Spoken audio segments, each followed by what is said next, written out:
El siguiente programa es apto para todos. No contiene escenas de sexo ni de violencia. Los menores de edad deben estar acompañados de un adulto responsable.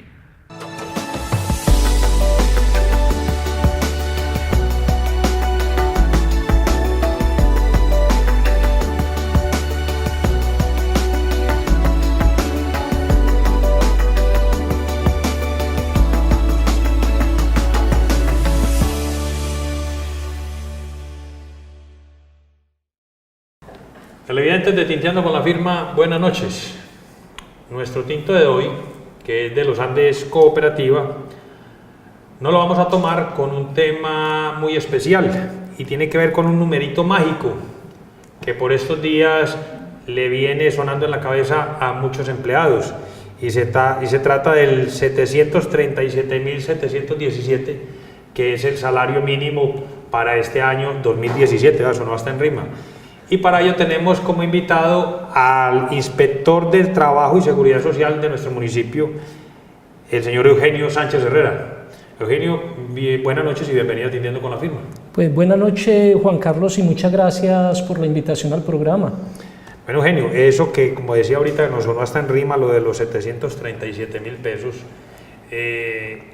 a ver, eso es como una situación repetitiva todos los fines de año en los que se ve cómo hay una puja entre los sindicatos y la presidencia de la República y el Ministerio del Trabajo, en esa puja por cuánto se sube, unos que el 10, otros que el 5, bueno, y siempre, casi siempre, porque no lo he visto de otra manera, siempre se termina dictando por decreto lo que es el salario mínimo. Y lógico, siempre quedan los empleados aburridos con ese incremento. Es más o menos ese el retrato de esta situación. Sí, bueno, sí, históricamente ha sido así. Desde la Constitución de 1991 se creó una figura que es la Comisión Nacional de Concertación de Políticas Laborales y Salariales. De esa comisión hacen parte representantes del gobierno nacional, representantes de los gremios productivos del país y representantes de las organizaciones de trabajadores, de las organizaciones de pensionados y de organizaciones de desempleados. Sí. El propósito de la comisión básicamente era eso, es decir, como desde la Constitución de 1991 el país entra en una etapa democrática más participativa. Entonces lo que se pretende con esta comisión es que todas las políticas laborales y particularmente las políticas salariales del país sean concertadas en esa comisión. Pues usted lo ha dicho, Juan Carlos, definitivamente los intereses de los trabajadores y los intereses del sector productivo del país siempre son diferentes, cada uno tiene una lectura muy diferente de la realidad del país y entonces difícilmente se ha conseguido que el salario mínimo, que todos los años debe ser reajustado, pues se haya hecho a través de la concertación. Como definitivamente el salario hay que reajustarlo porque también es un mandato de la Corte Constitucional que crea la figura del salario vital y móvil. Entonces, como siempre hay que reajustar el salario, entonces el gobierno tiene que darle salida a esa situación de falta de concertación y por eso casi siempre históricamente ha sido el gobierno que mediante decreto ha tenido que determinar las alzas del salario mínimo. Usted lo decía, hay que incrementar. En su vida laboral se ha dado cuenta si por alguna casualidad ha habido un momento en que el salario mínimo no suba o quizás hasta rebaje. Inclusive escuché por ahí un comentario una vez de que el salario subió pero un porcentaje muy alto. ¿Es cierto eso? Sí, no, vean. Uno de los factores que más influyen para que el salario tenga que incrementarse año tras año es el factor de la inflación, porque también lo que se pretende garantizar con los reajustes al salario es que los trabajadores no pierdan poder adquisitivo, que por lo menos la canasta familiar básica siempre esté al alcance de los trabajadores. Hace muchos años los niveles de inflación del país eran del 30 a 40%, y entonces, claro, hubo años en el que definitivamente el salario llegó a subir por encima del 20% de un año para otro, y yo pues tengo datos, inclusive no recuerdo bien para la fecha, pero hubo años en que inclusive el salario se tuvo que incrementar hasta 2 veces durante el mismo año, porque los ritmos de inflación eran tales que ya a mitad de año el poder adquisitivo del trabajador se había terminado. Bueno, y en realidad es bueno que el salario suba. Claro que como están esas corrientes filosóficas, se lo pregunto por esto, porque en estos días en un debate en radial hablaban de la patrona suya, de la ministra de Trabajo, no recuerdo la jefe. El nombre, eso, de la jefe. Hablaban de ella, de cómo cuando estaba en el bando de los trabajadores discutía y apoyaba al trabajador como debía ser, sí, y ya hoy como ministra pues dice que no, que en realidad debía de ser así. Mire, yo supongo... O sea, ha estado en los dos bandos. Sí, no, y mire, no, y no solamente la doctora Clara López, que algunos la asocian como que viene de un sector de la izquierda de este país. Ella pues la asocian por eso porque pertenece al partido del Polo Democrático, pues la asocian con eso, pero no solamente ella. Mire que el país también ha tenido ministros que vienen del sector sindical, como en su momento fue Angelino Garzón, como ha sido Luis Eduardo Garzón, que fueron líderes sindicales que se formaron dentro del sindicalismo, fueron ministros de trabajo, y igual con ellos pues tampoco, cuando les ha tocado hacer parte del gobierno en su calidad de ministros de trabajo, pues tampoco, aún con ellos ahí se ha podido concertar la alza del salario mínimo. Frente a lo que usted me pregunta puntualmente si es bueno o no, ¿qué pienso yo si es bueno o no que el salario pues se incremente año tras año? Yo pienso que definitivamente sí tiene que ser así, porque de alguna manera eso lo que hace es corregir, lo que hace es corregir ese factor de pérdida del poder adquisitivo de los trabajadores que se ve afectado por la inflación. Entonces, definitivamente sí hay que hacerlo. Hay unas tendencias dentro del derecho laboral ahora, pero yo creo que nosotros en el país estamos lejos todavía de eso, que dice que casi que todos los contratos de trabajo debían de dejárselos que se celebraran libremente entre trabajador y empleador, sin necesidad de intervención del Estado. Lo que pasa es que en materia laboral, y no es solamente aquí, es una tendencia, creo yo, de todos los países occidentales, por la particularidad que tiene el contrato de trabajo. Las partes que celebran el contrato, pues sí se necesita de una intervención permanente del Estado para regular de pronto una falla, o algunos desequilibrios que podrían presentarse si se dejara en libertad a las partes que celebraran ellos solamente el contrato de trabajo. Entonces yo pienso que sí es importante que por lo menos se haga la corrección de la inflación, por lo menos en los reajustes salariales.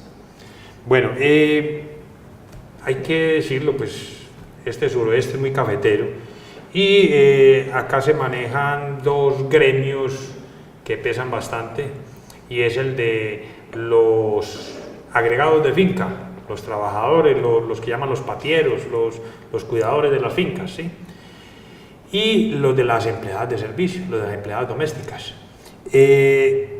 Pero yo veo que de una manera como muy folclórica, muy coloquial, aquí se manejan, no sé, hasta un vocabulario diferente veo yo en esos contratos de trabajo que se hacen entre el empleador y el empleado.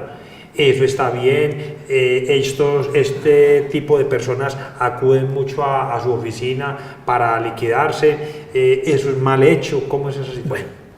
Esa que pregunta un poquito complicada eso. Yo lo que pues de pronto voy a expresar aquí, lo que voy a decir es un pensamiento particular que yo tengo sobre esas situaciones. Mire, no es gratuito que el servicio doméstico durante mucho tiempo se llamaban las empleadas del servicio.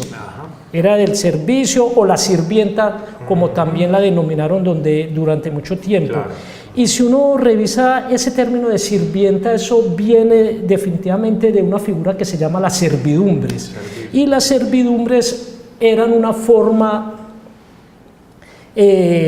colonial de tratar de pronto a los subalternos o a quien estaba subyugado. De alguna manera yo me atrevería a decir que entre la servidumbre y la esclavitud hay una línea muy delgada que la divide. Entonces, paso a lo siguiente, aclarando eso, le digo lo siguiente, mire, en el caso del servicio doméstico, ha sido uno de los trabajos peor remunerados que tiene Colombia, y supongo yo que no será solamente acá. Históricamente ha sido así. Eso se ha mejorado, digamos, de alguna manera un poco, porque uno encuentra, por ejemplo, que en las ciudades capitales por lo menos ya encuentra organizaciones sindicales de empleadas domésticas.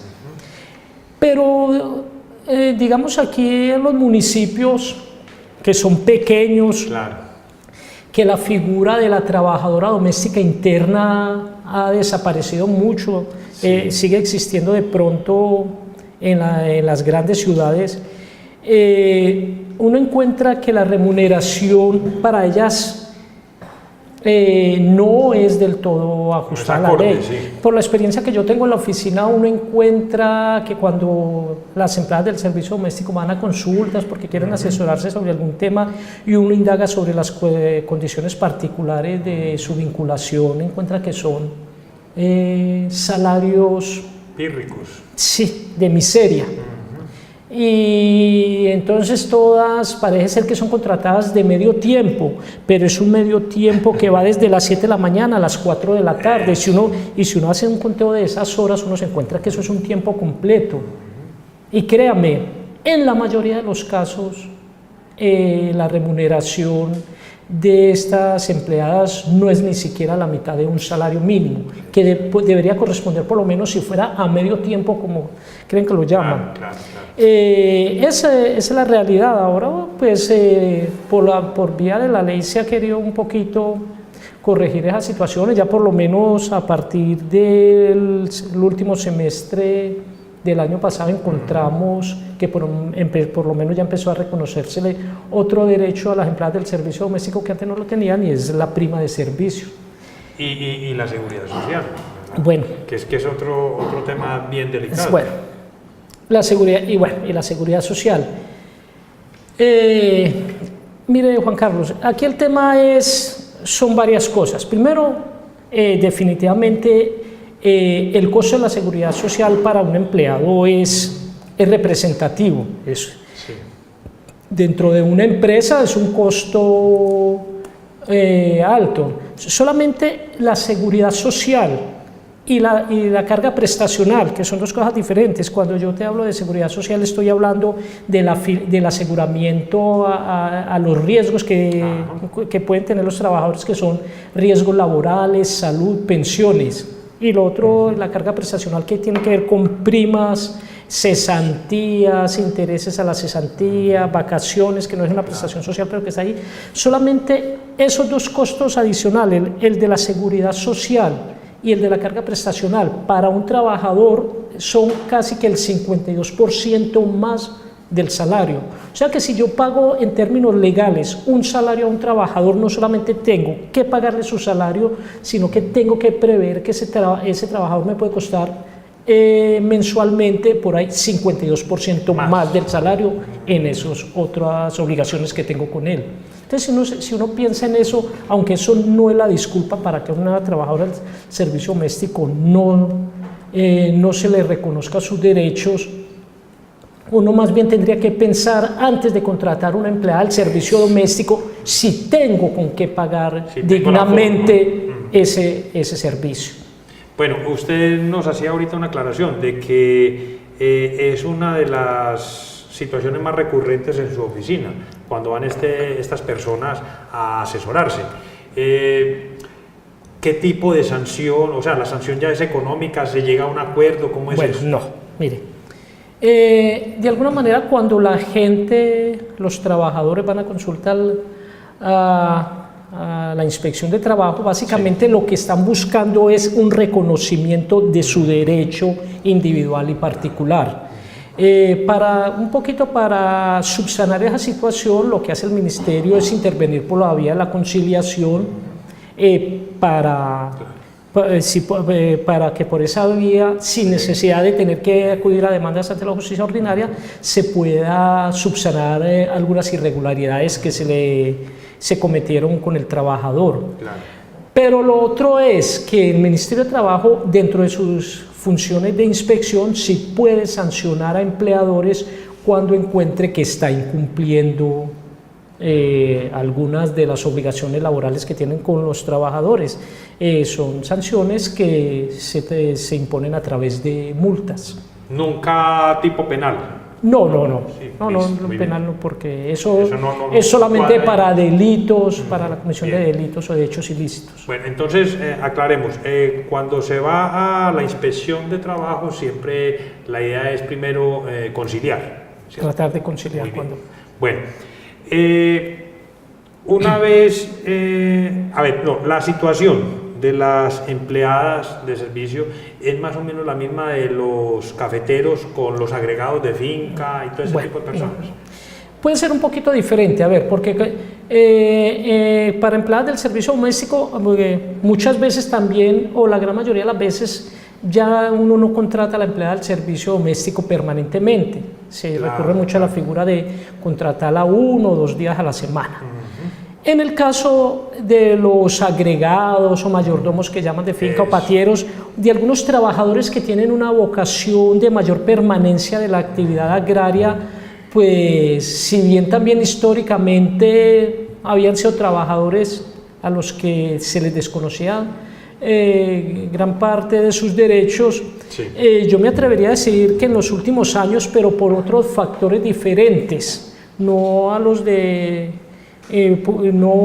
principalmente porque los empleadores tuvieran algún temor por las consecuencias que podría traerle no cumplir con todos sus derechos, sino más por otras prácticas que se imponen a nivel mundial, que son prácticas como de comercio justo, de certificaciones, RIFORES y todo eso. Por lo menos por esa vía, la agricultura, y para el sureste puntualmente la caficultura, ha empezado a ajustarse más a los cumplimientos en materia de derechos para los trabajadores, porque eso se impone como una de las exigencias de las certificadoras para que puedan entrar a esos programas y para que se puedan beneficiar pues, económicamente de lo que ellos les pudiera reportar. Bueno, Eugenio, pero entonces ahorita nos jalaban un poco las orejas para que tocáramos ese tema que es muy importante y es el del horario nocturno y festivo. ¿Por qué viene el caso? Porque las empleadas de servicio también tienen muchas veces que son internas y tienen esos horarios que son nocturnos y que se puede decir también del agregado de la finca, del mayordomo, que está todo el día, toda la semana y todo el mes y muchas veces hasta varios años en la misma finca, día y noche. El día de descanso de los mayordomos es el domingo, el rato que pueden venir aquí al pueblo a mercar. A mercar, sí. Y a pagar el vale, como dicen. Y a pagar el vale y a regresarse para la finca, pues porque de alguna manera tienen que estar permanentemente... A ver, en principio todos los trabajadores, independientemente del área económica en el que estén trabajando, industria, comercio, agricultura, en lo que esté, tienen los mismos derechos y todos los trabajadores tienen derecho a un día de descanso a la semana remunerado, que normalmente ha sido el día domingo. Sí. Después de la ley 789 del 2003, por lo menos la ley permitió que si había acuerdo entre el trabajador y el empleador ese día lo pudieran cambiar para el sábado. Ok, pero en principio el día domingo es día de descanso para los trabajadores. Si por alguna circunstancia El trabajador de una finca, el agregado, el mayordomo, tiene que permanecer en la finca y no puede disfrutar de un descanso efectivo para él. Yo me atrevería a decir que a ese trabajador habría que pagarle ese domingo como día extra de trabajo. Sí. Debería hacerse así. Si O sea, habría que pagarle un día más. Exactamente, habría que pagarle ese día con el recargo que dice la ley, que en este caso sería del 75%. Sí, porque de hecho me encuentro la siguiente película, y me dicen los campesinos, es que la finca yo no la puedo dejar sola.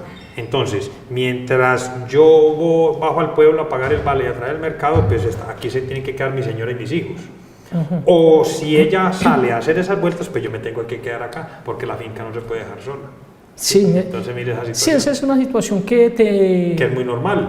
Sí, pues sí, tiene que ser así, pero yo me atrevería a decir que en ese caso habría que, sí, es decir, porque es que el propósito del día de descanso es efectivamente eso, que el trabajador pueda descansar de su trabajo. De esa labor. Es muy probable que en la finca no haya actividades que hacer el día domingo, aunque no siempre es cierto, siempre habrá que hacer, porque si la finca tiene animales, habrá que, pero si definitivamente yo no puedo disfrutar de mi día de descanso, pues debería pagárseme el recargo. Claro.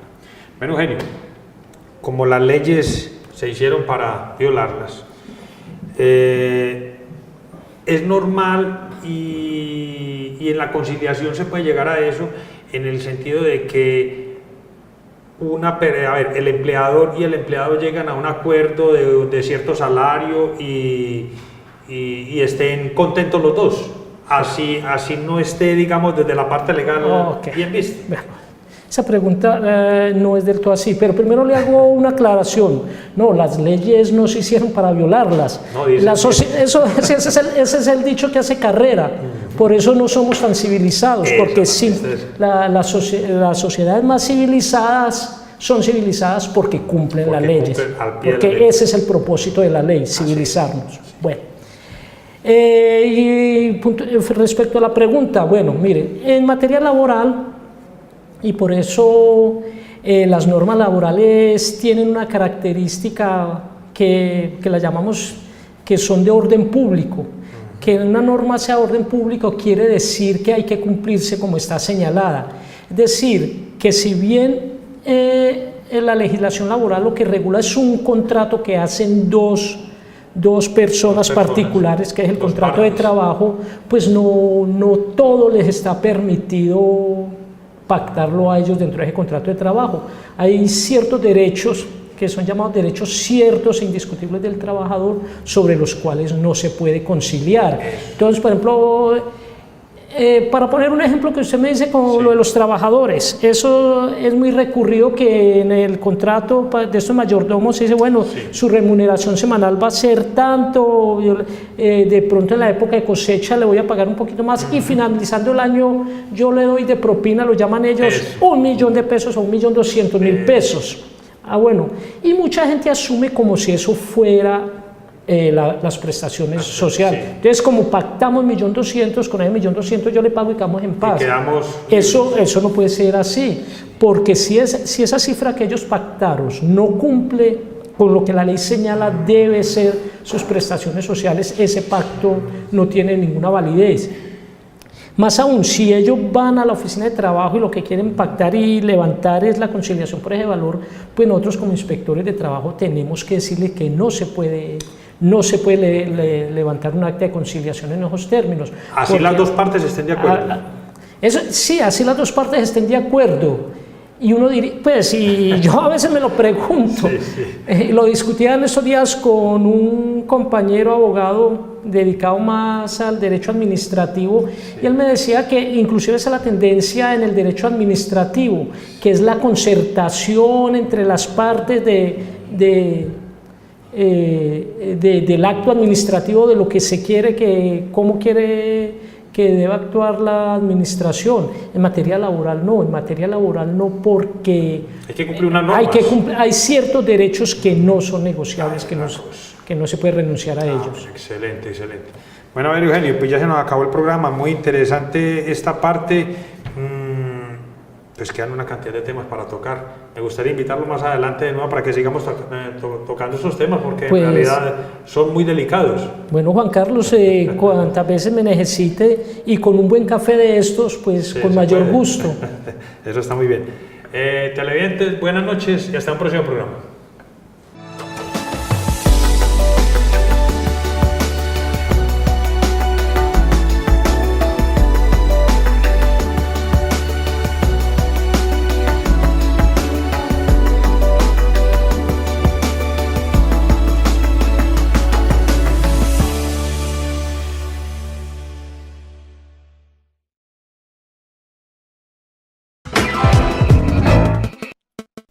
AUPAN, la televisión de los andinos.